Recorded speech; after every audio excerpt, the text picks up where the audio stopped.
All right. All right. Are you doing your best Seth Rollins impression there? It's sort of. It was a little bit of that, then it turned into like some sort of like Mojo Rawley, like. I don't know what that was. Like Mojo Rawley used to do like some sort of jig. Oh yeah, I think I remember that shit. Some people's elbow thing, which is just like this, like, and then I can't remember the rest of it. But I was trying to emulate that for some reason. I remember what you're talking about. Did you know that he's in a fight in Snake Eyes, the G.I. Joe movie? Get out of here! Yeah, he is. That's cool. He fights the Snake Eyes in the beginning. Cool. Yeah, good for him indeed. Good small role for him. Good start off here. Yeah. God, there's been great wrestlers in movies recently, or just in times. In good products we know, of course, we talked about Sasha Banks recently in Star Wars. Yes. I can't think of anything else off the top of my head right now. The Rock and Black Adam, but we'll get to that. Oh yeah, we'll get to. Yeah, maybe. John Cena in Peacemaker.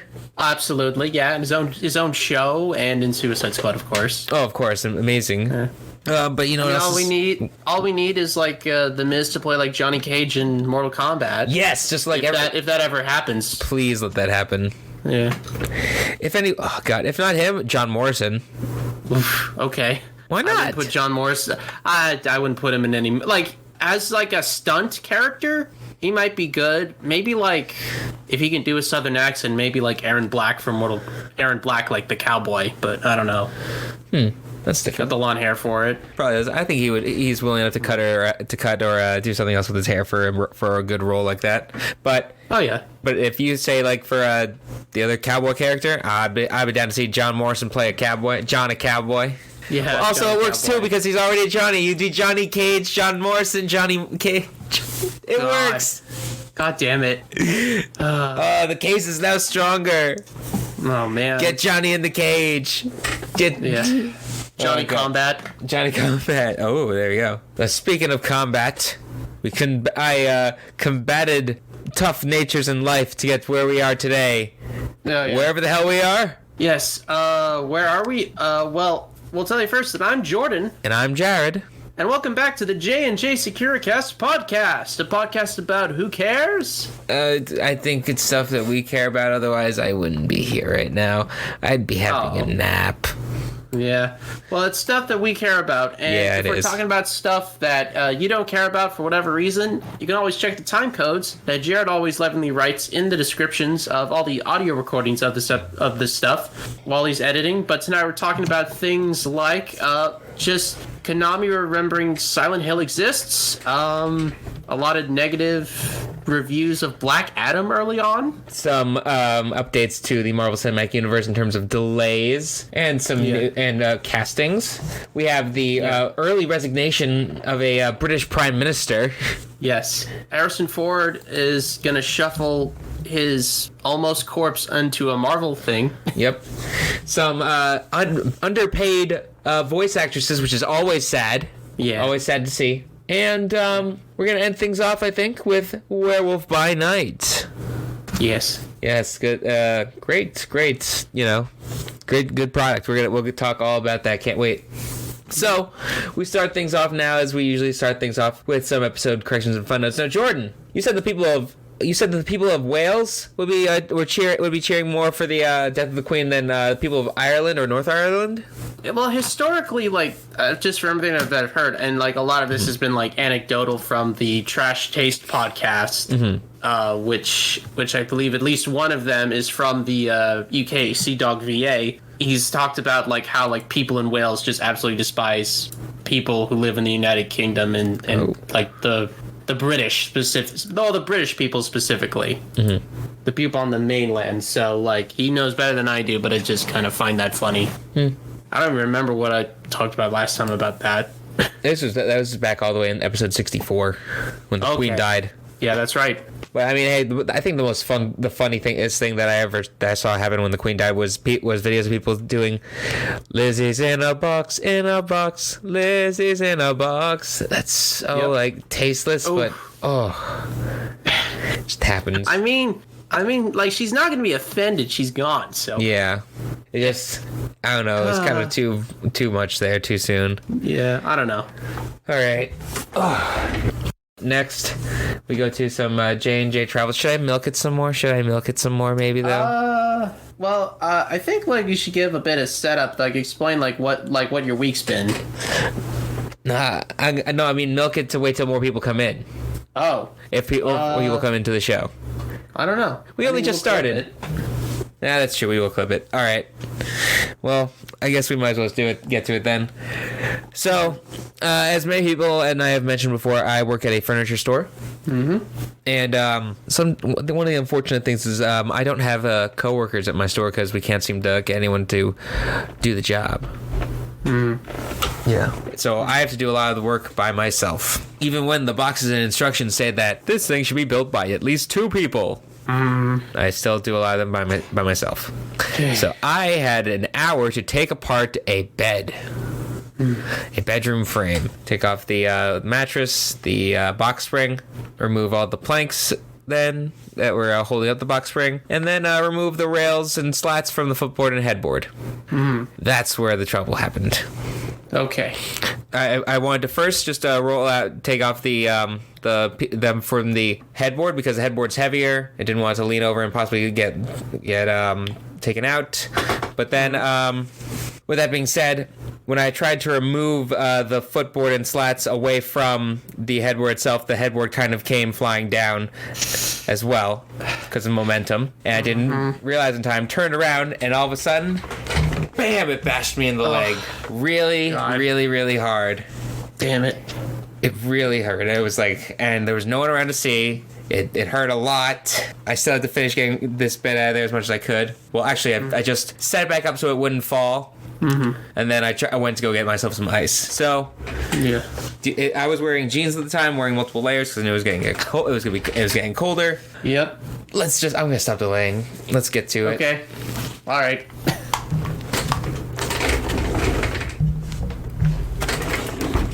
Also, by the way, earlier this week my chair broke.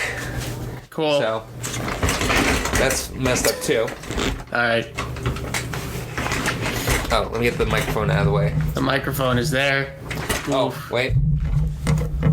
I'm not showing off my ass because it wasn't actually on my ass. No, yeah. We follow Twitch guidelines, people. Ooh. That's the good stuff. Sorry. With the purple and the black. Yep. Criminy.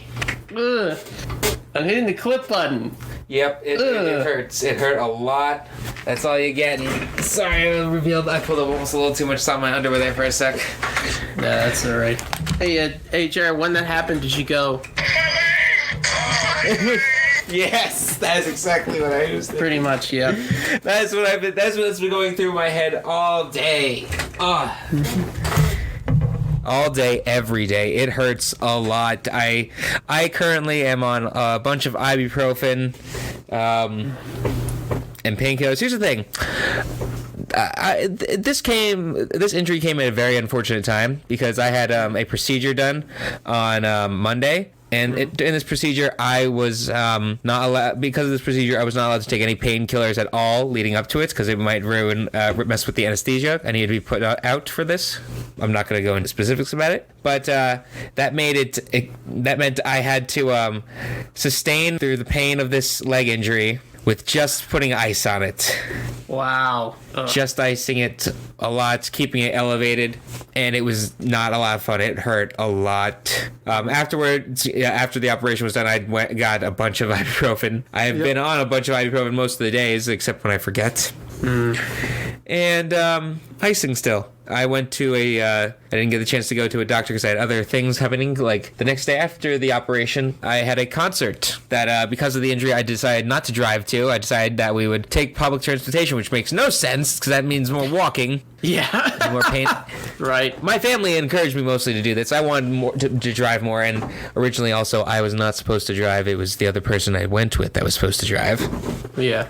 Oh well, happens. Yeah. I should have driven though. It was very far. Yeah, all the way at Nassau Coliseum. I saw Judas Priest. Good. They were playing their 50th anniversary tour. It was a lot of fun. They still rock. They played a bunch of their greats. The only song I didn't hear was Painkiller, which I can kind of understand. It's a very that would have been appropriate for your situation. Yeah, I wish I had been on more painkillers. I think I wasn't on painkillers. I was on weed that night. That's all I had. Enough weed to get me through the night. It helped me with the very, very long journey to get home afterwards too, because it was a very long journey taking public transportation and getting out of that concert at a good time. Yeah. We had that, and then that was all my things. I had the injury, the operation, and going into New York with a bum leg. That's eventful. Very eventful. But also, I was attacked by the Werewolf by Night. Make sure to stick around, folks, for the main event where we talk about Werewolf by Night. Oh yeah, we're doing that. Oh yeah, this leg freaking hurts. I'm gonna be like moving it, and I'm gonna be in a lot of pain through the episode. Yeah, prop your leg up, man. This hurts a lot. I don't like it. Jordan, I don't like it at all. I know. I mean, do you want me to talk about something? I want you to talk about something. Yeah. I mean, Jared, do you like Soundwave? Do you like? Sure, I like Soundwave. I don't know. Do you like mini cassette players? Because I got one of them. Yeah, I just decided to go on Target out on a whim this weekend, and I saw they had a bunch of core class stuff, including like mini Soundwave, which turns into his classic 80s cartoon alt mode, which is a cassette player essentially.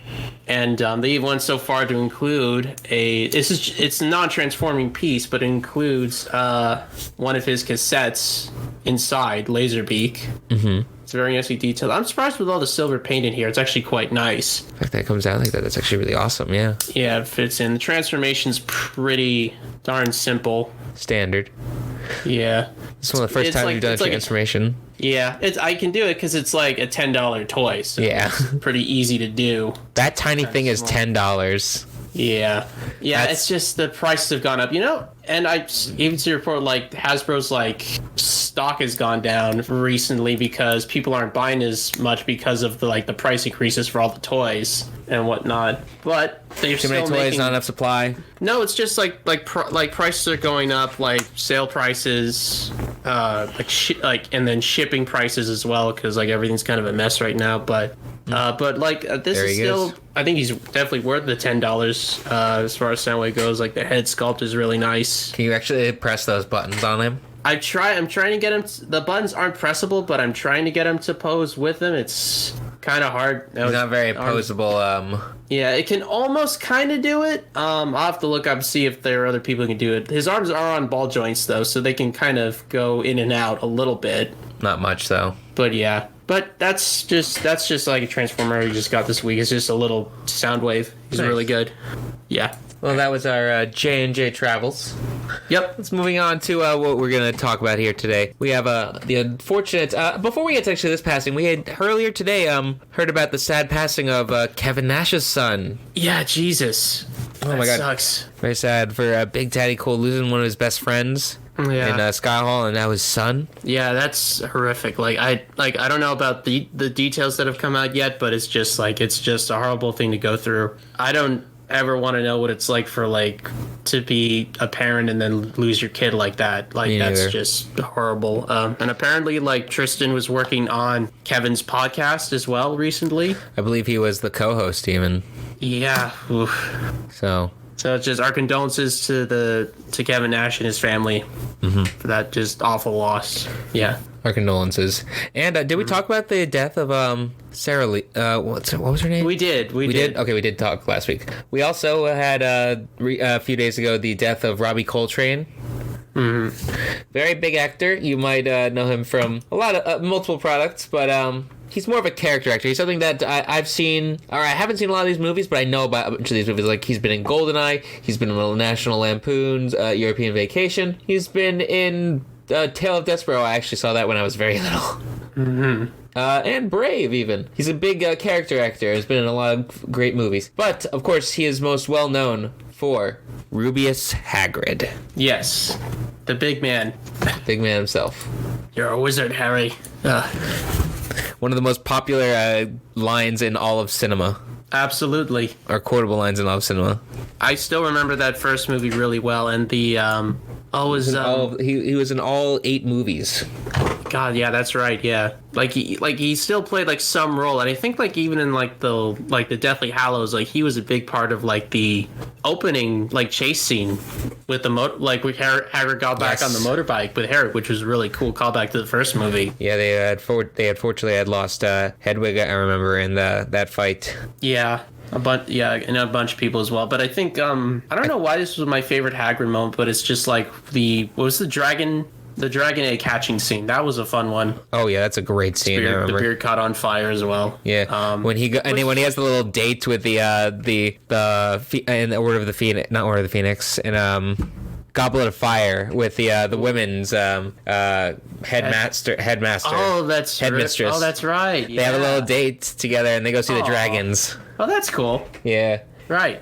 It was a very, God, he was such a big role. I remember seeing, what was the meme going on around? It was like, I may not be around for much longer, but Hagrid still will be. And so will the movies. Yeah. I think that just perfectly encapsulates, what will he be remembered for. Absolutely, yeah. This amazing performance. Mm-hmm. He will be missed. So I guess moving on from there to some unfortunate news, as Black Adam is not doing too good. Yeah, this is a weird one. Yeah. So, as we have been hearing about some early reviews of Black Adam, it's currently sitting at 43% on Rotten Tomatoes. Yeah, which is weird. And is that the audience? Is that the audience critique or like the critics' critique? I think right now. Okay, well, that's just the critics' critique. I mean, people haven't seen it yet, so it hasn't come out. Yeah, it's like critics review, but I'm thinking about like this. Something got popped up recently where it's just like, what's the standard that all film critics look at a movie for? Mm-hmm. Like, how do they score it, like, numerically or, like, star ratings? Like, what's, like, do they compare it to, like, the best movie that they've ever seen or what? That's a good question. They probably have a certain scale. Maybe they have to compare it to any of the other movies from their database that they have to go through. Well, I mean, like, how big is that database, though? It depends. Exactly. You have to be selected to be part of this database, like, exactly, to be part of IMDb or be part of Rotten Tomatoes, I guess. Yeah, I don't know how that goes through. Yeah, I mean, and again, like, this movie, I'm sorry, like, man, I've not paid attention to this movie. Like, does this movie, like, just came out or is about to? Some have education in cinematography, says Gabishka in the chat. Okay. That all right. Makes sense. Mm-hmm. Makes sense. But also at the same time, it's getting mixed reviews. I'm hearing The Rock is great. Mm-hmm. But also it might just be it hopefully might not be another one of those, just it's another one of The Rock's not good movies. Yeah, just like a movie that comes out just so The Rock can be in a movie because he's a valued Hollywood star. Mm-hmm. Something like something like Rampage or something like that, or that big what's it called, San Andreas, which is like this like big sinkhole. Oh my god! Movie? Yeah, that was the earthquake one. Or no, that was the one I think with the falling buildings. Also, no, that was Skyscraper. He's been in lots of movies. There's a whole meme of Dwayne Johnson just like in like the same shirt in 4 different movies. That's true. Yeah. It's incredible. So I got some reviews here that positive and negative, because actually it's pretty mixed reviews. A 43 isn't great. There's some positivity in there, I guess. Like it's not just dropped to 42 in real time. Oh my goodness. Okay. Jared tries to defend it. 41. 40. No, go ahead. Okay. Johnson has been does it live up to expectations? This is on Rotten Tomatoes. I'm going from. Johnson has been attached to the Black Adam role for nearly 2 decades. His love for the DC universe shines through the film, and his passion pays off well throughout. That is by someone from Cinema Debate. If The Rock smashing more things than he usually can as human character sounds like a good time, Black Adam delivers. So it's given the number of years this project was in development, how it was promoted to shift the balance of power in the DC universe, it's disappointing that the end result is so unremarkable. That is of Eric Eisenberg of Cinema Blend. Yeah, I just wonder like how like like I'm sure like a lot of these critics probably like are obviously probably some of them might be older than us and probably don't care about any of the superhero stuff, like any of the Marvel stuff or anything like that. That's possible as well. Which makes sense. It's like when you grab someone who just like doesn't have an interest in any of these like in the Marvel Cinematic Universe or hopefully I don't think that we'd be pulling from those kind of reviewers honestly right now on this website. Yeah, it's weird that they are like they're just grabbing like anyone who just critiques it for like because like it doesn't seem like it's awful or terrible. It's just it misses the mark, right? Like I see another review that says as much as Black Adam is a darker take on Shazam, it also repeats the missteps of lesser DC films. Fred Topple of the United Press International, but also like another like a strong entry into the DCEU, which what even is that anymore?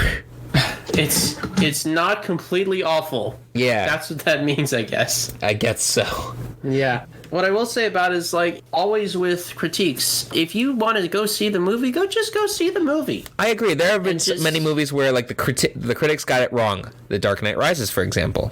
Yeah, definitely. I mean, So, and there might be, like, writing problems with that movie as well, but it's like, here's the thing. If you want to go see a movie, just go see a movie, and then... This is just early reviews. Early stuff, yeah. We'll see when the floodgates come in, but pretty interesting. Like, those kind of reviews and shit happen with the Fast and Furious movies all the time, don't they? Yeah, because it's like they're action schlock movies. Exactly. But guess what? They're fun. Are they memorable? Super memorable? No.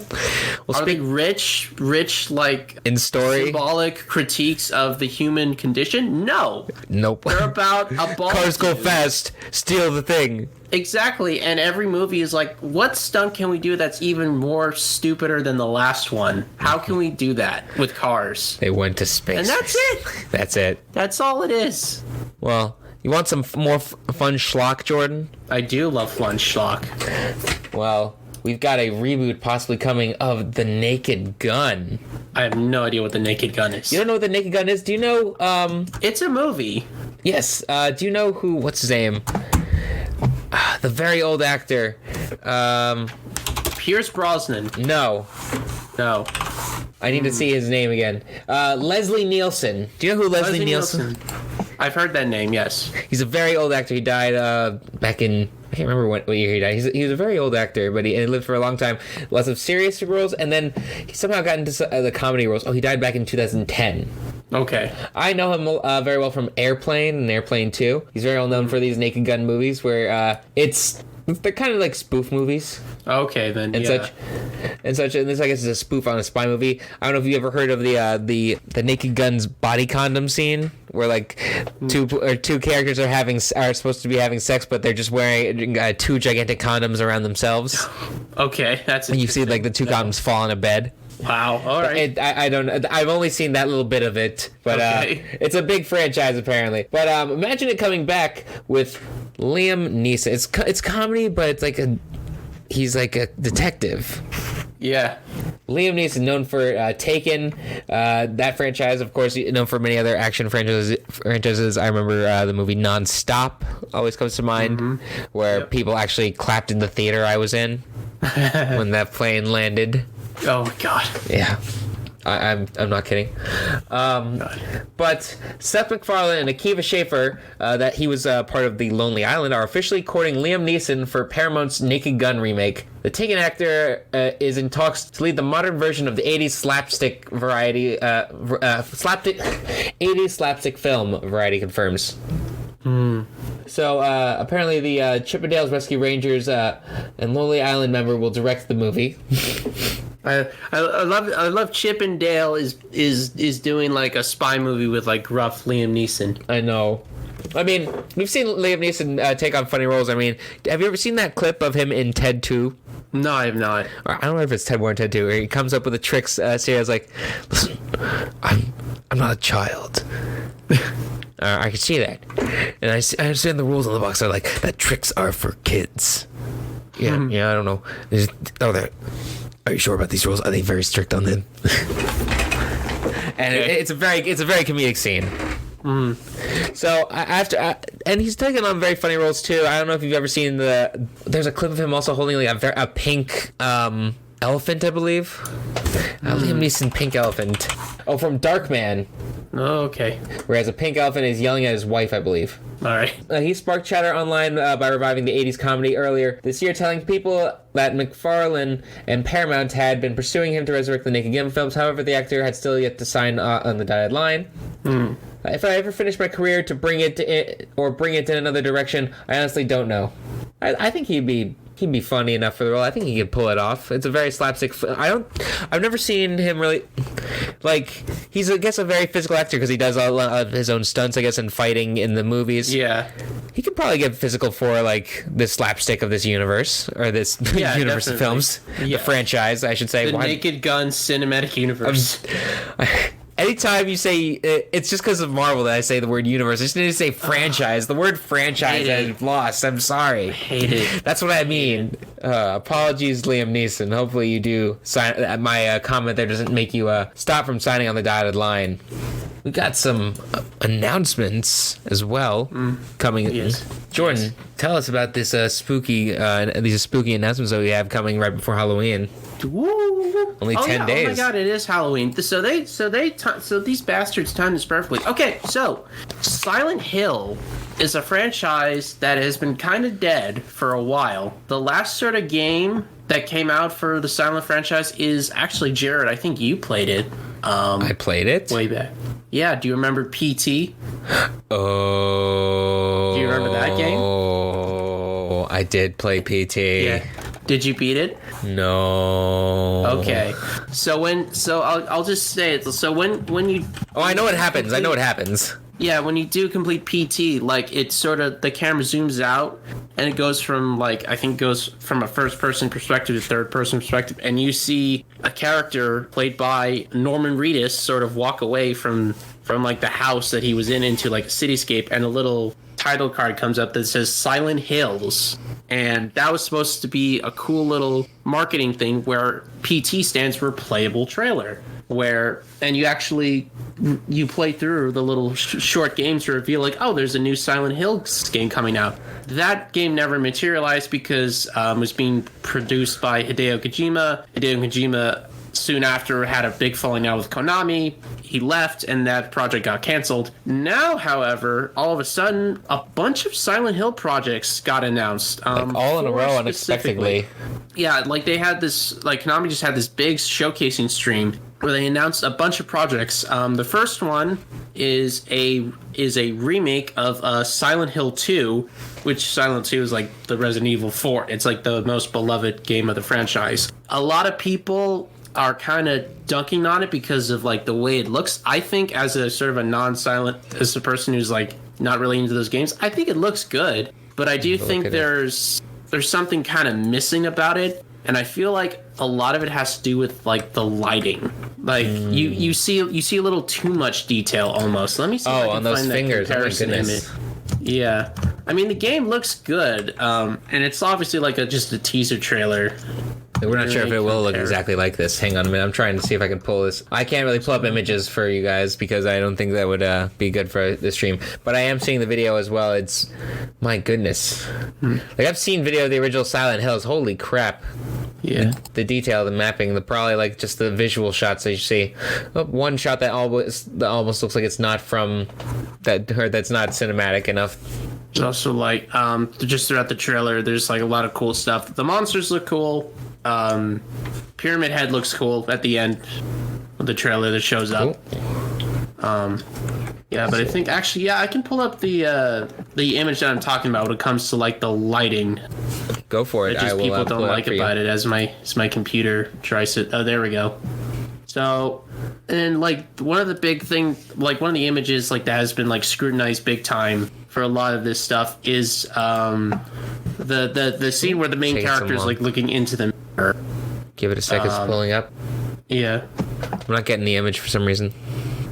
Oh, there it is.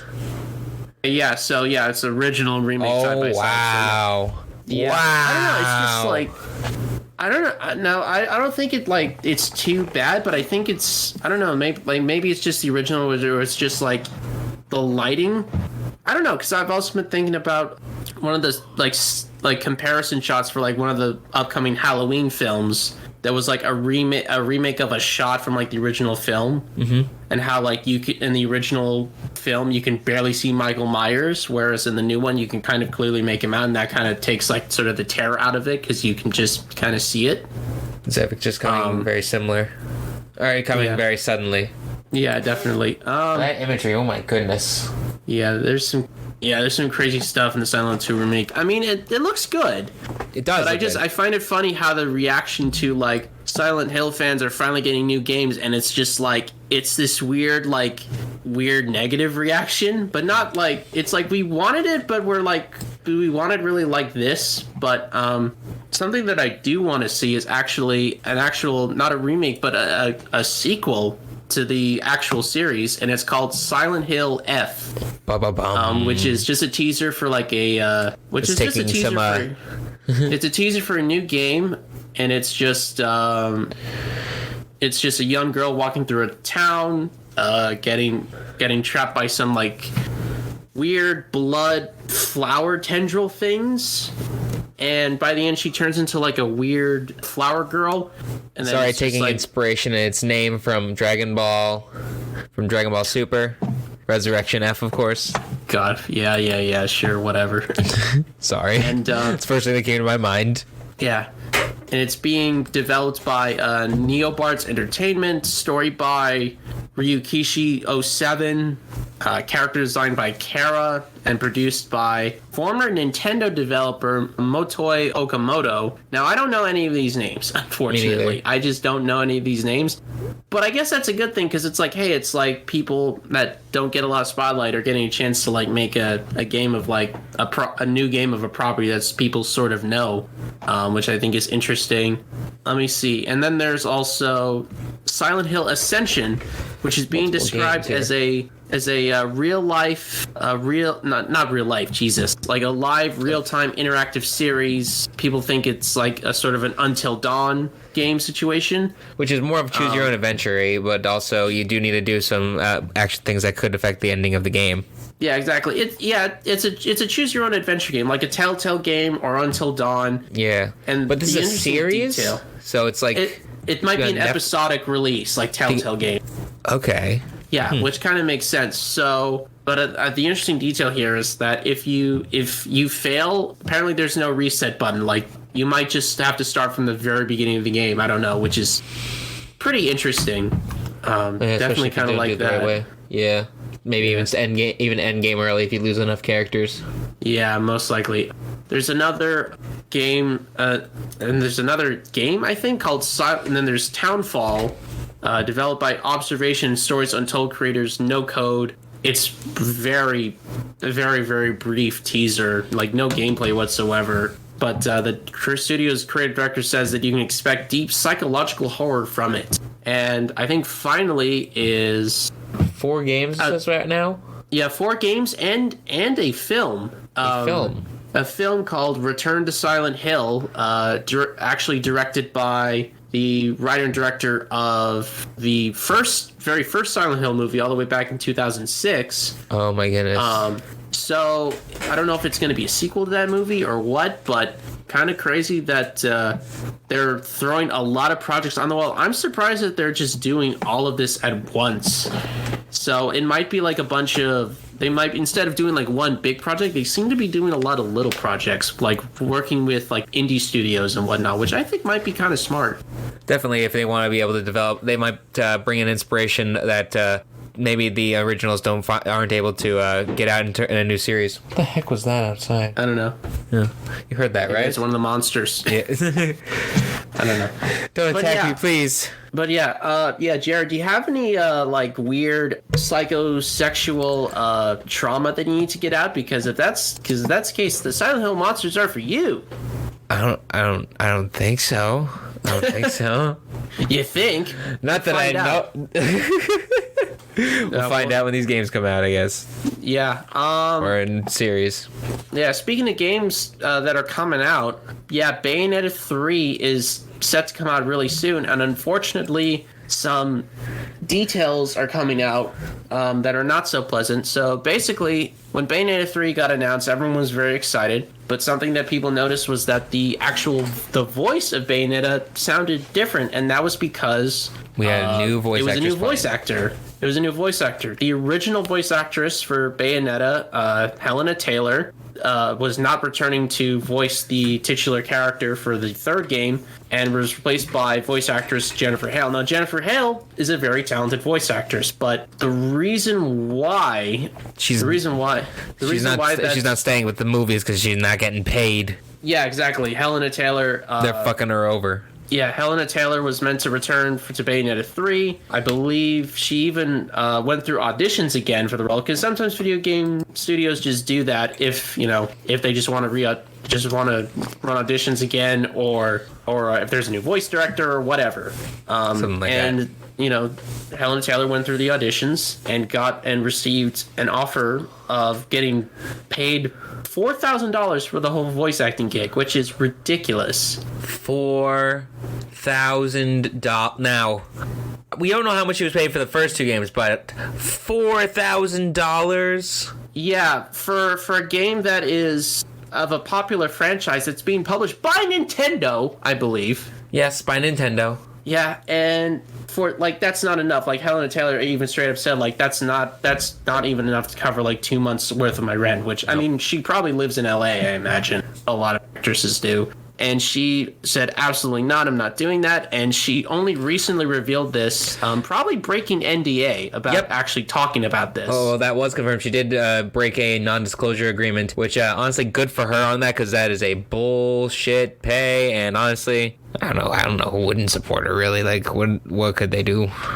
Yeah, exactly. And she's calling people to boycott the game, which has kind of drummed up a very interesting discussion of not only consumers' choices to choose whether or not to play the game, but also voice actors being treated poorly. And yeah, with pay in general. Yeah, and Jennifer Hale herself, she hasn't really outright said anything that she agrees with Helena Taylor's stance on it. But, she herself has said, look, I'm under an NDA too, so I can't really speak on it. But people have noticed that she has been liking tweets that are, saying that the whole voice acting, this whole thing could have been so easily avoided if they just paid her what she wanted. Yeah, which in the first place which anyone would agree with. But of course, that's just a big issue, of course, in the voice acting community in general. Yeah. And especially seems to be with Japanese video game developers and publishers. They just do not pay English voice acting people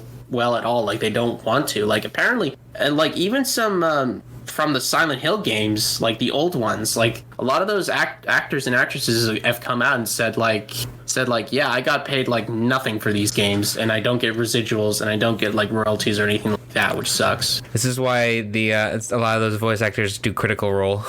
Yeah, that's true. This is why Critical Role exists. That's all of their own things, thankfully. Yeah, I guess so. None of that money goes to anything else. It goes to anyone else. It's just their own. Absolutely, yeah. So good for them on making Vox Machina. I heard they got a season 2 also recently. And so I don't know if we talked about that. And this has resulted in Platinum Games and the studio's director Hideki Kamiya going from one of the most well-liked development and directors in video gaming to the least respected. Oof. And Hideki Kamiya apparently went on a huge blocking spree to the point where his Twitter account actually got deactivated for a bit because it thought it was a spam bot. Wait, it was blocking so many people. Hang on a minute. Whoop. Scroll down some more updates. She was actually offered $15,000. Yeah, in total, yeah, which still is not enough. Helena Taylor, asked for, a six-figure pay, which I think you could have paid her $100,000. Yeah. You could have just paid her $100,000, maybe a little more, and then just be done with it. Yeah, especially. But it makes me wonder, honestly. Oh, sorry, go ahead. No, I was for a big franchise like this, like you were saying before. You were saying? Absolutely. And I was just going to kind of say, I just wish they were transparent. Platinum Games just came out and said, either just said, like, if they were just honest and just said, like, look, we didn't think she was worth that much, that's still a dick move, but that's at least honest. They should give her more of a percentage of the game selling or sales in the U.S. Yeah, some royalties maybe. Yeah, or royalties, or for this her other voice being theory used. or this other theory that, and this might be giving them too much benefit of the doubt, given like the history that I just discussed. Maybe Platinum Games just doesn't have $100,000 or six figures worth to give her, because look at their most recent project. Look at Babylon's Fall. That game has failed miserably. And like this Bayo was kind of looking like to be like the next game that might be able to like save the studio, and now with all this drama coming up, a lot of people a lot of people are kind of backing out. And what I will say about it is, you can choose not to play the game because of this information. But if you still want to play the game, that's fine, as long as you acknowledge that the situation is crap. Like, don't defend it's not a good situation. Don't defend like the poor decision making on the game studio's part. But it's like, if you acknowledge like, yeah, this sucks, but your brain goes down the flowchart path and just says, yeah, but I still want to play the game though, that's okay. If you that's up to you. Buy it at a reduced price so you can screw over the studio. Or you can pirate it. I mean, that'd be very hard. That'd be very hard to do with Switch. Sailing the seven seas is always an option, matey. Yar. Oh boy. Of course, that is always an option. Yeah. Speaking of setting sail, we have someone setting sail from Office in the United Kingdom. Yeah, so we're gonna briefly dip into UK politics just because I think this is funny. Oh, I know, I'm up for this. This is hilarious. Yeah, so after just 44 days as Prime Minister of the United Kingdom, Liz Truss has announced on Thursday, which was yesterday, that she is resigning as her role as Prime Minister. She served just 6 weeks in office. I'm just looking at the NPR article here because they've got the good sort of breakdown of this. She's one of the shortest serving premiers in British political history. And I'm not going to really... I don't know the full details of what happened. But basically... she came to the office, promised to cut taxes, and didn't. And quoting, kickstart the country's economical growth through a form of trickle-down economics that never works. It doesn't work. Never works. Which then proceeded to mortgage costs just soared, import costs just rose, and basically just like the whole economy just collapsed in on itself without even doing anything. She just announced that they were going to do all these things, which was stupid. Yep. And it's not like everyone's like the value of the pound has gone down. What is the act of this? Like, what kind of why even take the job? Why even go for the job? What happened that in these 44 days? What did Boris Johnson do that fucked up so much that she was like, fuck this shit, I'm out? Well, you can I got one word for you, Jared. It's Brexit. Brexit. You can all like pin the woes of the United Kingdom down to there. Because of that stupid decision. But regardless, 44 days is a pretty short reign. Oh yes, it is. Jared, I wanted to play a little game, see how many wrestling title reigns we can name that lasted a shorter time than Liz Truss's reign as Prime Minister. I can tell you a few. We can. I guess we'll go back and forth, and I'll start with Dolph Ziggler's NXT Championship reign. That's one. That's a good one. And no 24/7 titles. No, we're not counting that. Yeah, and we're trying not to do reigns that were like 1 day or less. Okay, so that does not include Zack Ryder's 1 day Intercontinental title reign. Is that technically 2 days? It was a day. No. He lost it on Raw. Oh, that's right. Yeah. I'm trying to think. The Young Bucks' second reign as AEW Tag Team Champions was only 2 weeks long. Oh my God, that's right. Yeah. Second reign, Tag Team Champions in WWE, Seth Rollins and Braun Strowman. Oh my God, yes, that was like a few days.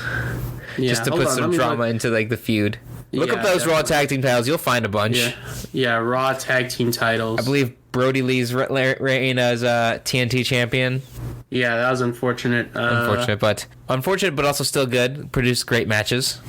Definitely. There's definitely some TNT championship title reigns that were short. I feel like one of the reigns between Sammy and Scorpio is like that. Oh, yeah. I was going to say Scorpio. Yeah. Let's see. There was also. Oh, what we got? Oh yeah, here we go. Braun Strowman and Seth Rollins, 27 days. Yep. 27 days. Oh my gosh. Yep. That is short. Trying to think of what else.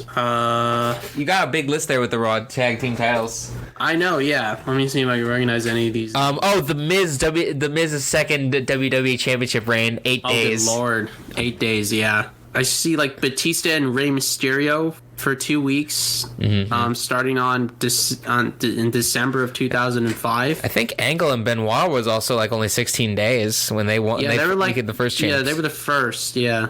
Let's see. There was the Wyatt family SmackDown Tag Team Champions. Oh, good God, yeah. Which that was like less than a month. Randy, and Brody Lee, Luke Harper, whatever. Brody Lee, yeah. Very short reign. I was gonna no, that wasn't actually, that was 3 months. Never mind. I was gonna say Roman Reigns' third reign as WWE champ. Actually, when did he win? He won after TLC until the Royal Rumble happened. Yeah, absolutely. Yeah, and then Triple H. Yep. And then Triple H beat him for Jesus. CM Punk's last AEW title reign because both of them. Yes. Technically, both of them because Moxley beat him at first. That interim title reign counts. Yeah. Up until CM Punk held it. Yeah. Mankind's first WWE Championship reign. Oh my goodness.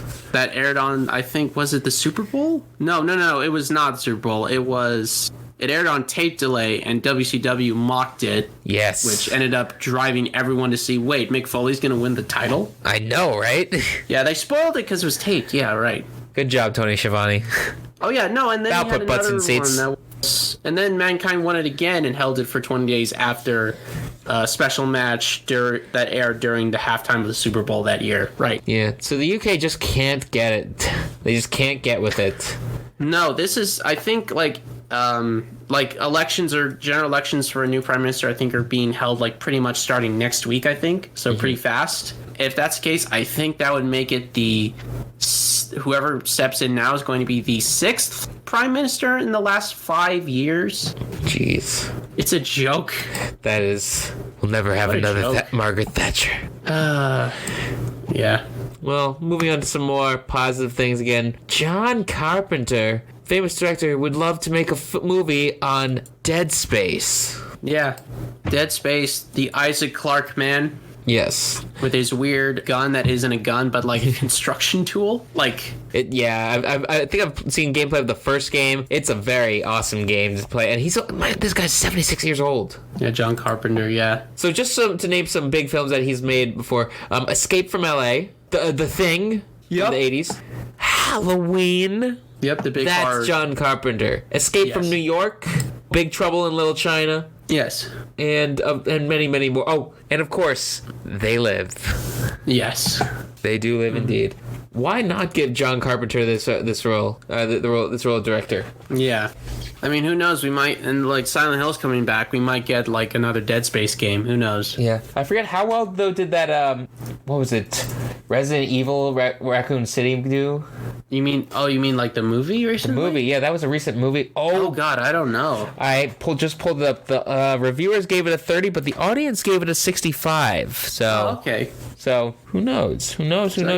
We have yet to see. Who knows how this one will turn out, or if this ever comes out. I would love to see. I think he would make a good of this kind of franchise. Why not let a horror director direct a horror game? Absolutely, yeah. Dead Space.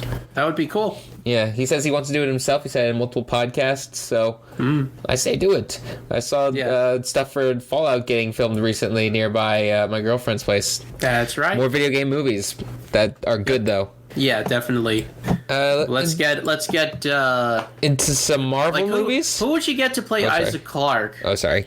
Who would you get to play the main character? Let's think of like a stupid celebrity. Isaac Clarke. Chris Evans. No. Exactly. They're gonna pick that. They need a guy with he was also just Buzz Lightyear, so. Yeah, exactly.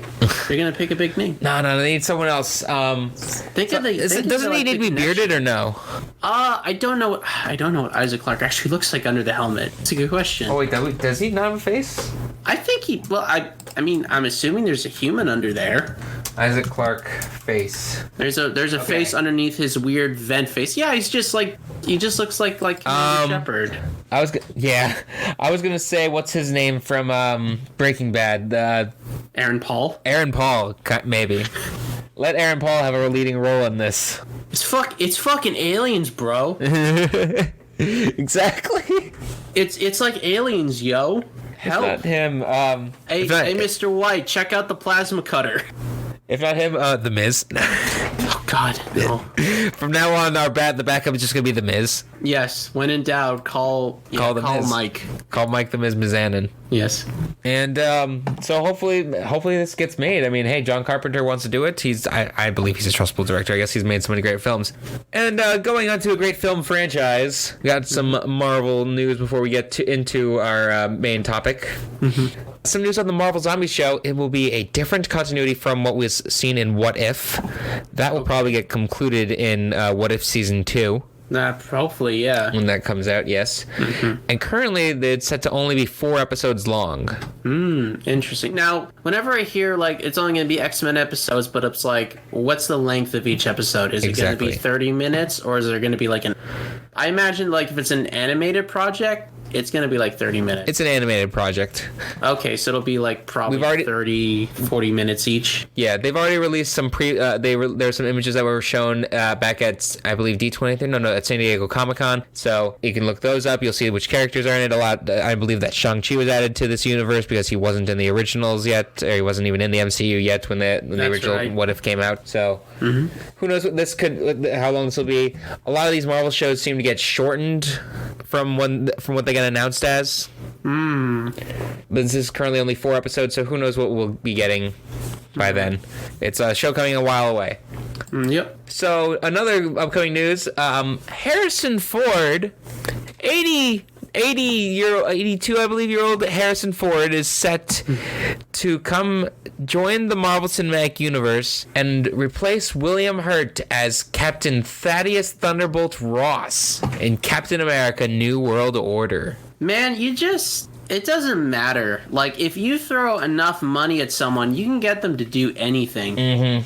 I never would have thought, like, even the thought of, like, Harrison Ford would be ever, like, even be entertaining the thought of joining, like, a Marvel project, because that just doesn't seem like to be, like, his thing, you know? I agree with you. He's not an actor that, like, jumps on, like, a bandwagon. A lot of actors have, like, wanted to be part of the MCU, or at least, like, are a big part of it. Like, you know, Christian Bale recently in Thor: Love and Thunder and all that. Oh, true. That's true. We also had coming in. What's his name? The Australian actor Russell Crowe was also played Zeus in that. He's probably going to come back for Thor 5. Josh Brolin as Thanos. Yeah, it's like stuff like that. So exactly, and he's Cable. Oh, that's right. Yeah, he's Cable too. Yeah. Yeah, but also here's the thing about casting him is that he's older than William Hurt was. Unfortunately, when William Hurt passed away. Mm-hmm.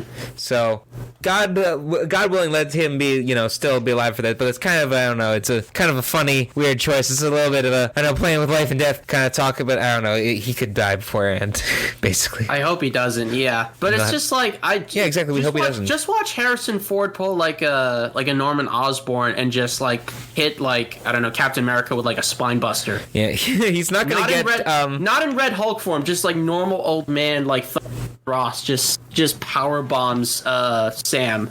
Yeah, well, one thing for sure though is that he's not going to get into this like 9-picture deal like Sam Jackson did when he first got into this. He's going to be in a few movies and that's it. He has to also show up in the Thunderbolts too because it's named after him. It's his team, the Thunderbolts, yeah. Thunderbolt Ross. Obviously, we had already a team announced for that movie, but obviously, I guess Thunderbolt Ross is going to be there too. Will we be getting Red Hulk though?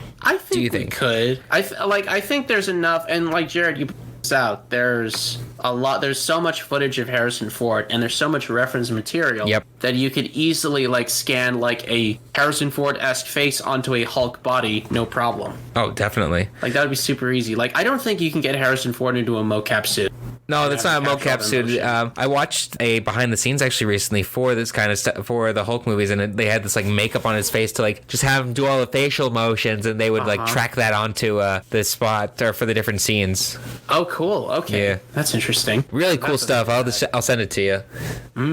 So will we see Red Hulk though? We could also, I mean, technically Everett Ross, the character, is not actually related to Thunderbolt Ross, but you know, maybe he could be the next Red Hulk. Everett Ross, Red Hulk. I don't know. That's a connection I heard about. I don't know. It's not real, but it could happen. And the last bit of Marvel stuff before we get to our big main event is a bunch of big delays that we had. So Blade was supposed to have started filming by now. Bruh. Yeah, it was Some motherfuckers always trying to ice skate uphill. Yes.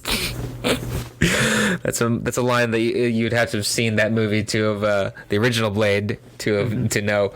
So because the original director left like 3 days before they were about to start filming, they are delayed to find a new actor. And Mahershala Ali is like, "Yo, what the fuck? I want to do this movie. Please, can we do this movie? I begged Kevin Feige to do this movie."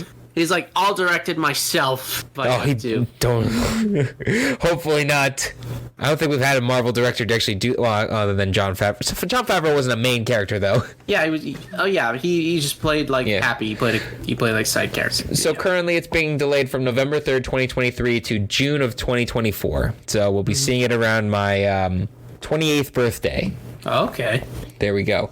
Deadpool 3 has, because of this, also has been pushed from September 2024 to November 2024, only 2 months. Hugh Jackman is going to get some more time to get huge jacked man, as my pun. He's always huge Jackman. Fantastic Four! Fantastic Four! Join! It's going from November 2024 to February 2025. This movie is not real. Hooray! This movie isn't real. This movie is not real. The global nightmare is over. It's not over, Jordan. It's just been delayed. I know. This one actually kind of bums me out a little bit because I do want to see it out of just morbid curiosity. Yeah. It's like I kind of want to get it over with, but I'm also actually slightly looking forward to it in that way. I get you. If that makes any sense. I think I get what you're saying. Yeah. And even to see where it goes from there, though. Avengers Secret Wars is also being moved from November 2025 to May of 2026. The 6th Avengers movie, I believe that will be. Yeah, man, they Phase 6 we got. They have these big presentations, and then they delay this stuff, and it's just like, why even just go announce it at all? Like, I would rather not know about any of this stuff, and then like trailers start to drop like 3 months before the movie comes out, and it's just like a big marketing blitz. And it's just like, that would be a little more fun, I think. Yeah, the way that they push oh god, like I can see, like I'm looking at the empty chart originally when they showed Phase 6 and they just showed a bunch of dates, and like then they just showed Fantastic Four and the 2 Avengers, and now I can just picture in my head where they have other things too, like Armor Wars is gonna need to fit in there, and Deadpool 3, and just God, we know what's coming up. That like it I don't know if it makes me more excited or like there's a lot. It's been a long time. And She-Hulk was weird ending. Yeah. Check out our thoughts last week. Yeah, interesting but weird ending. Yes, check out our thoughts last week for what we have to say about She-Hulk, Attorney at Law. And with that all being said, it's time for us to get to a Werewolf by Night. Woo! Whoa! Finally at this point here. So, I've seen the special a few times now. I'm a big fan. I'm a fan of it, I have to say. Coming in. Yeah, I saw it today, and yeah, I enjoyed it. I actually liked it a little more than I thought I would. A nice short piece to be a nice side project to the Marvel Cinematic Universe. Yeah, definitely. Starring Gael Garcia Bernal as Jack Russell, Laura Donnelly as Elsa Bloodstone, and Harriet Sansom Harris as Verussa Bloodstone. Oh yeah, so that's the old lady. Yeah, Verussa. She was the wife, the most recent wife of what's his name, Bloodstone. The widow of Useless Bloodstone. Ulysses, I Bloodstone. I called him useless. Useless Bloodstone. Yeah, but anyways, this Werewolf by Night, it's a Halloween-y special, and it's all spooky and stuff like that, and it's kind of made basically a horror thing. Yeah, It's not really campy take on some of the old horror movies. It has an intro. It has an intro that's basically how it introduces like Marvel Studios presents Werewolf by Night. Also, this special Marvel presentation has its own logo thing too, which was really cool at the beginning. Yeah, like really like big neon lights and stuff like that. I kind of wish that was in the same style as like the Marvel like logo crawl, which was like they warped the music. Yes, they warped the music for that though. That was cool. Yeah, that was really good. I liked here's like my main problem with it. I liked like you had like the opening credits, which is like very old school film. Even like the copyright year was in Roman numerals, which was weird. Which I thought was like a nice little touch. But then you go in the movie and it's like the way it's lit and the way it's filmed, it's just still feels like a Marvel movie that's just desaturated. And it doesn't feel like it was filmed like an old movie, an old black and white movie is.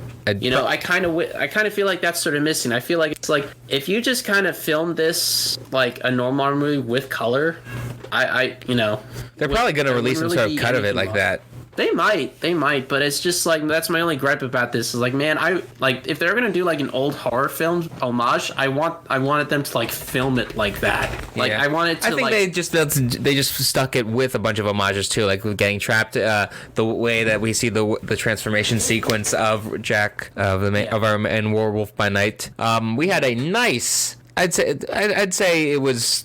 We could have gotten some more of the werewolf itself by night. I would have liked a little bit more than that. Yeah, I thought the build-up was good for it, but actually, you know what? I think my favorite part about it was like the scene where it's like he's ripped open the cage and they're looking for him, and where the camera pans like this one guard, and it zooms out, starts slowly panning up as it's zooming out, and then like out of the top left corner, you see the werewolf. You actually see the werewolf, like his eyes light up in like the corner, and it's like, oh, there he is, and then he jumps down, which is like he doesn't come out of nowhere flying off the screen. You actually see him before he leaps, which is actually I just kind of like that. I don't know. I like it when you see the monster in the background. Yeah, before he attacks, rather than just like a sudden jump scare attack. I kind of wish I could have seen a little bit more of who these other side hunters were. I am trying to look up some of them, and like the only one that I'm seeing that is an actual character is Azrael, who was an actual one, who I believe was the female. Yeah, like Azrael from Azrael, like the David Bowie looking person. Yes, the David Bowie looking person. Yes. Yeah, that she was cool though, but it's just like it's just like they're just in the film kind of to get killed, and not even by what's the female lead's name? Elizabeth? Sandra? Oh my God. I don't. Laura Donnelly. Elsa. Yeah. Elsa Bloodstone. Elsa. Thank you, Jesus. Elsa. Yeah. Elsa and Anna. I'm sad to know that some of them aren't based on other Marvel characters, because Azrael is the only one that had someone that came up when I looked up all those characters. Yeah. Azrael is like supposed to be like Nightcrawler's father. Yeah. So it must be a different character's name, but yeah, they were barely in it. The one character that I think was the highlight was Ted. Yes, Ted, the best character. AKA Man Thing.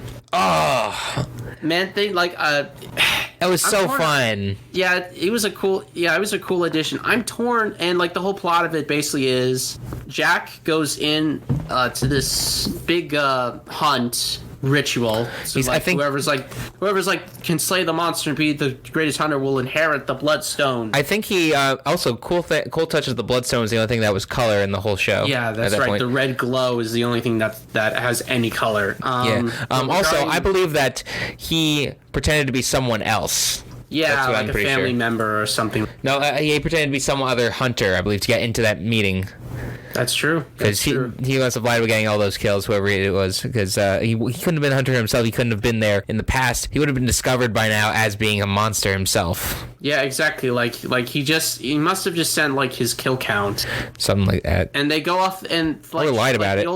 The old woman goes through the kill count, and I think like Elsa asks Jack sort of a question about it, and he says, well, I'm not that kind of hunter, which sort of implies that the high kill count of like over 100 people is real, but not willingly. Oh. Let's just say like that, because he doesn't have full control. That suggests though that they would have applied to get this. By the way, the whole reason that they've been gathered here is because Ulysses Bloodstone is dead. Yes. And this is all one big game. He has been turned into an awesome puppet to present the game, to present it. Mm-hmm. Like a fortune telling animatronic. Yeah. The little butler with his like little face is going. Yeah, with like the crank. Like, as he's cranking it. Yeah. It's so strong for him. Mm-hmm. Yeah. Going back though to so basically Jack was in there to try and help Ted, his friend, escape. Ted the Man Thing escape.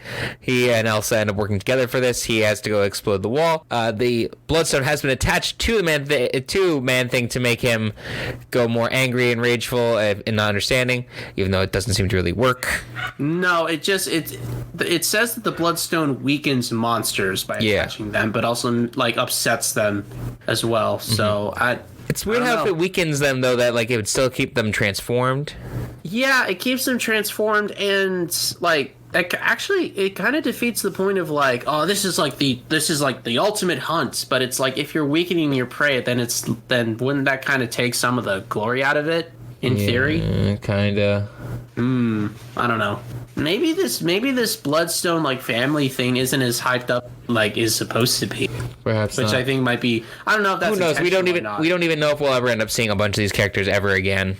No, we might not see Werewolf. I mean, if they do, the only chance if they do another Moon Knight. The only chances of getting that, I think, would be coming from either Moon Knight or some sort of Midnight Suns collaboration show. Yeah, probably. Which I can see them doing like almost like that as a substitute to doing another Defenders. Yeah, Midnight Suns. Like that'll be like the next like Halloween special. Exactly. Ooh, that'd be fun. Yeah, and then they could pull in Daredevil. They can pull in Moon Knight and Werewolf all together. That'd be fun. Yep. That'd be fun.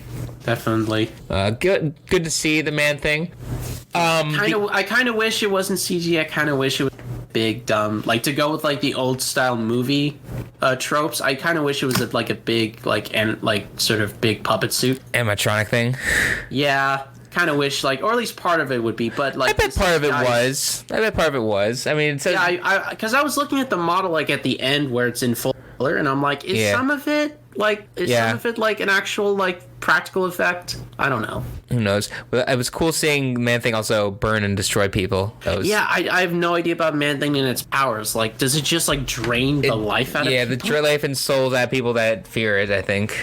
Cool. That's also why Jack told Elsa to approach him like a friend, because otherwise he would be rageful and angry. This was like, Ted, you have a lovely name. Hello, Ted. We're gonna be friends now. Yes. Yeah, Ted and Jack and Jack are friends. I guess Ted does not know how to transform. I don't know how or if we'll ever see Man Thing again in the Marvel Cinematic Universe either. I hope we do. We need so cool. We need Man Thing versus the Hulk. We need a return to like the Shang-Chi underground fighting ring. Oh. And we need that to be like an hour and a half movie. It's like have it be like a UFC style like pay-per-view. Whatever the new what are they called? 10 Rings organization is. Exactly. She also owned that. She owned the fighting ring and she owned the 10 Rings facilities. That's right, now. Yeah. At the end of those movies. So we need like basically a UFC pay-per-view. And even like formatted like one. We need commentators. Put Joe Rogan in there. Oh God, no! Fuck Rogan. As a commentator. I hate him. Sorry, I just hate Joe Rogan. I know, me too. Great performances all around, though. I definitely recommend checking this out if you like campy stuff and you like Marvel. Yeah, it's fun. Yeah, bit of fun opening animation, by the way. Also about with like hand drawn stuff of the Avengers and all the different monsters that Ulysses Bloodstone fought. Yeah, I liked seeing that. And the little different busts and taxidermy style stuff of the monsters as well. Like how Jack Russell said he fought one guy before who could be Dracula. That could be like just a dead Dracula there. Yeah, probably. It's like I fought him a few times. Yeah, I wonder if he was like in the cage like before Jack transformed. He was looking around like the room and seeing all the heads. Mm-hmm. Was that him realizing like I actually recognize these guys? Like actually killed all of them, or no? He didn't kill them. That was just the realization of him. Like, okay, I might actually eat this person that I like. Yeah. or I might not be. Well, I hear the sirens going off. I hear. Damn, that was very distracting. Or he was gonna be like wanting to attack them for hurting his friends, or wanting to hurt him as well. Mm-hmm. But that's what I think. All I've got to say. What would you say? What would you rate this best special Marvel special presentation ever? I would call it the best Marvel special presentation ever because it's the only one I've seen. Exactly. Well, we gotta wait another 2 months now until, or I guess less than 2 months until we see the Guardians of the Galaxy Halloween special, holiday special. Yeah, that's right. Halloween was this month. Christmas special, whatever. But yeah, that's all we have to say about Werewolf by Night. Check it out. We enjoyed it. Yep. Let's move on now into some What Are We Gaming? Jordan, tell me your gaming experiences. All right, so I finished replaying through Kingdom Hearts 2 again. I've finished the main story, and I got to like the final boss fight, which is Xemnas, and it's basically like a crazy big multi-stage boss fight where you go through like a whole like facility, which is basically like a giant space laser. You fight Xemnas as like this big knight thing, then a big dragon thing, and then you fight the big knight thing again. And then you end it with his final form where it's just you and Riku, who's like a party member that you've been looking for in the game. Yeah, I know. And Riku, you fight Riku and Sora. Yeah, and you fight final form Xemnas, which nothingness is eternal. The drip is also eternal. Look at that. Oh my goodness. Is that Sephi? No, that's Riku, right? No, that's Xemnas. Oh. That's the final boss. That's all right. Because it's like they both got the silver hair. Yeah. Yeah. Yeah, but wow. That's sexy. That is some sexy. Drip can't wait to see Seth Rollins coming with that. Or Kenny Omega probably would do it first. Oh yeah, big Kenny video game fan. Kenny's a big Final Fantasy guy. Yeah, One-Winged Angel. That final boss fight's pretty wild. He pulls out clones himself, which you cannot really tell which is which until you hit one of them, and you get the wrong one, you're gonna get blasted by the other one. A lot of cool cinematic bits, including him summoning like laser bolts from the sky that you have to dodge by just mashing X and triangle back and forth at the same time, which means I have to hold my controller like sideways. Oh. Like I'm holding it with the one hand like this, like that. And that's like the only, because it's like I can't do like the thumb thing. You know, like I can't like joint my thumb fast enough. So to just make it be able to hit multi-hit like that. Yeah, definitely not. So I beat the final boss, did the main story, and then it's like, okay, let's go to the secret bosses now, and you can fight various past Organization 13 members that have been defeated before, but they're like ghosts basically. And they're all like unique boss fights. The only one I've beaten so far is Marluxia, which is the pink-haired scythe guy, who's got a really cool gimmick where he puts a hit counter on you at the beginning, which is depending on your level. And if that counter goes down to 0 and it goes down, he hits you attack. And you can restore your counter. You can restore that counter back up, but you have to block a certain attack at a certain time. So it's challenging, but it's fun. What's really challenging is the one that has blown my ass out is the super secret boss, which is the Lingering Will. Whoa. Which is this motherfucker right here. That looks like a Yellow Jacket with a cape and a big sword. Yeah, that is a Keyblade master right there. Huh. And it's not even like an actual person. You're literally just fighting the armor. It is a ghost with it that is possessed. It's like the spirit of the person who once wore this armor that has like such a strong will that is just still like possessing the armor with like the faintest of memory. Of course. So dramatic. Of course, it's Super Kingdom Heartsy, and it kicks your ass, dude. And it's the fastest thing ever. And I'm trying to like, I've tried to fight it only twice, but I'm looking at this and I'm going like, I don't see an opening here. Like, there's no like window where he really pauses. He's a Bloodborne boss. He does look kind of like one. Yeah, it's insane. But yeah, I'm having a lot of fun with that. But that's just what I've been gaming. Just Kingdom Hearts super hard bosses. Nice. I have not, unfortunately, been playing many video games myself. Yeah. So. Oh, actually, one more thing. I did. The only other secret boss that I did actually beat is Sephiroth. Of course. Yeah. He's a fun boss fight in 2. Actually, easier than he is in Kingdom Hearts 1. and I think that's just simply because his attack pattern is readable. Because in the first game, you're in like the Olympus Coliseum, the Hercules world, in this like small like squared off area. Yeah. But in Kingdom Hearts 2, like you have a little more room to play with in like this sort of like on top of this like cliffside. Anyway, what world was that located in or near? Would you say, or what would you say it represented? Kingdom Hearts 2. Yeah. In the current game, it's in its own original world. Okay, just original Kingdom Hearts world. It's not a specific Disney world. Like Kingdom Hearts 1 was just like a secret Coliseum boss, but now he's just sort of a character hanging out around the world. And if you beat him, you get a cool little animation where Cloud encounters Sephiroth. They do have a pretty brief but cool fight. Cool. But yeah, that's Kingdom Hearts 2. All right. Well, then I guess we move on from there to what are you watching, reading, listening to? And the reason I didn't go immediately to get some medical attention after that I got hurt is because I had a screening of Rocky Horror Picture Show that night. Yep. Which, if you've ever been to one of those things get really crazy. People throwing shit everywhere, throwing rice, throwing forks and shit, throwing cards. Party poppers. You've never seen... I forget, have you seen the movie Rocky Horror Picture Show? I have seen the movie, yes. Okay, but you've never been to a screening of it. No, I have not. I need to bring you someday to one of those. Boy. I need to bring you. You virgin. You fucking virgin. I guess I am. A Rocky Horror virgin. Yeah, make me a man, Jared. Oh, oh. By the end of the night, you'll be made a man. You'll be made a man after seeing that, or maybe... You'll be made into something, I guess. I don't know. The show is very gay. I'll leave different, yeah, but that's fine. You'll leave different, cool. Yeah. Also, I watched a little bit more Sandman. Yes. Where it seems that Dream has gotten all of his tools back by where I'm at in the show, but he now is dealing with a vortex, which seems to be a girl that seems to be driving stuff, like people to be doing weird dreams around her. Interesting. Dreaming weirdly.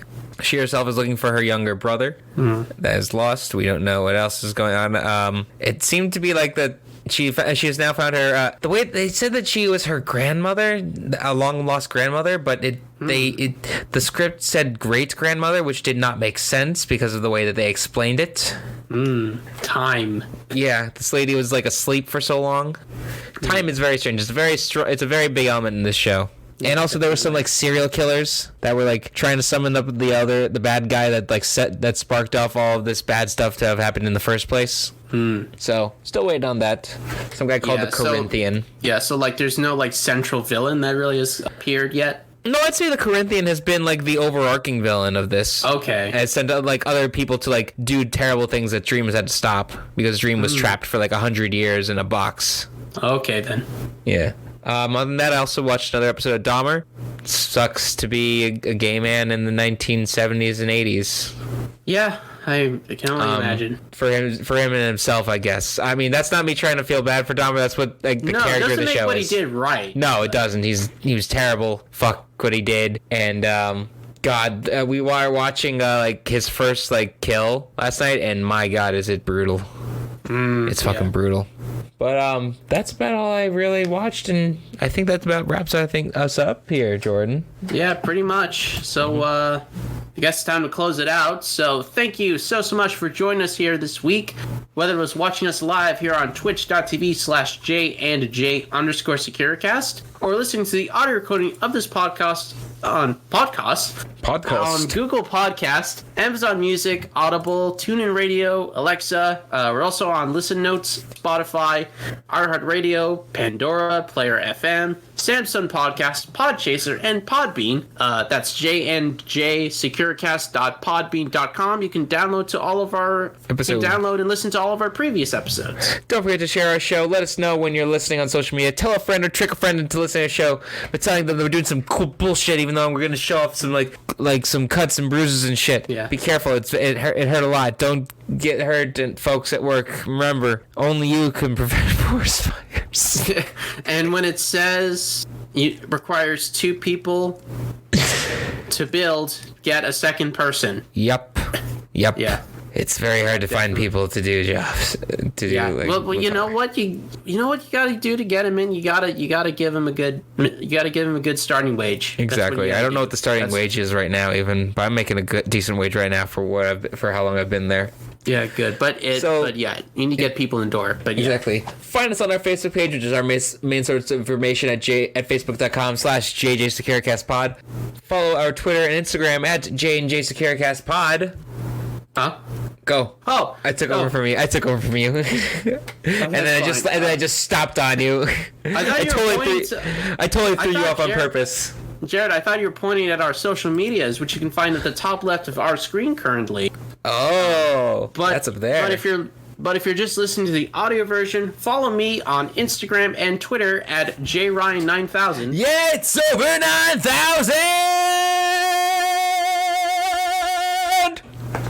Yes, and you can follow Louis Lawnnote on Twitter at JGulls1918, Instagram at JGulls15, and on Twitch at twitch.tv/JGulls15. Thank you. And if you're listening to us on Podbean or Spotify or any other audio service, make sure to check us out when we go live on Twitch actually Samsung Podcast. I know we had a big listenership raise there.